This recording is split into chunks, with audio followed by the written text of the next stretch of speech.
ఏది అయినా ట్రై చెయ్యి ఆచి చికెన్ మసాలా. ఆచి చికెన్ మసాలా. క్రైస్తవ మతంలోకి మారిన వారు ఎస్సీ హక్కులు పొందలేరని సుప్రీంకోర్టు తేల్చి చెప్పింది. మతం మారితే ఎస్సీ హోదా రద్దవుతుందని, రాజ్యాంగబద్ధంగా లభించే రిజర్వేషన్లు, అట్రాసిటీ చట్టం వంటి రక్షణలు కూడా పొందలేరని స్పష్టం చేసింది. హిందువులు, బౌద్ధులు, సిక్కులు మాత్రమే ఎస్సీ హక్కులు పొందుతారని తెలిపింది.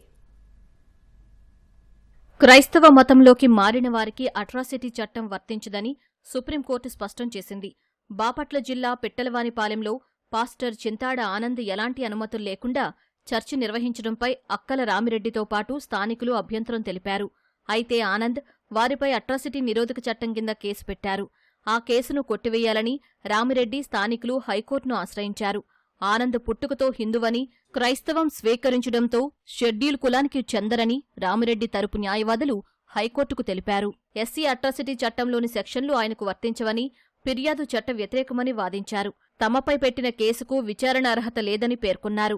రామిరెడ్డి తరపు న్యాయవాదుల వాదనల్ని పరిగణలోకి తీసుకున్న హైకోర్టు క్రైస్తవ మతంలో కుల వ్యవస్థ లేదని పేర్కొంది. హిందూ, సిక్కు, బౌద్ధ మతాలకు చెందిన వారికే ఎస్సీ హక్కులు పొందే అర్హత ఉంటుందని స్పష్టం చేసింది. ఈ తీర్పును ఆనంద్ సుప్రీంలో సవాల్ చేశారు. విచారణ జరిపిన justice Prashant Kumar Mishra, justice NV అంజరియాతో కూడిన సుప్రీం ధర్మాసనం హైకోర్టు తీర్పును సమర్థించింది. పాస్టర్ ఆనంద్ దశాబ్దానికి పైగా క్రైస్తవంలో ఉన్నారని, తిరిగి హిందూగా మారలేదని నిరూపణైందని అభిప్రాయపడింది. మతం మార్చుకున్న వెంటనే ఎస్సీ హోదా రద్దవుతుందని, మతం మారితే కుల సర్టిఫికెట్ రద్దు కాకపోయినా చట్టం వర్తించదని ధర్మాసనం స్పష్టం చేసింది.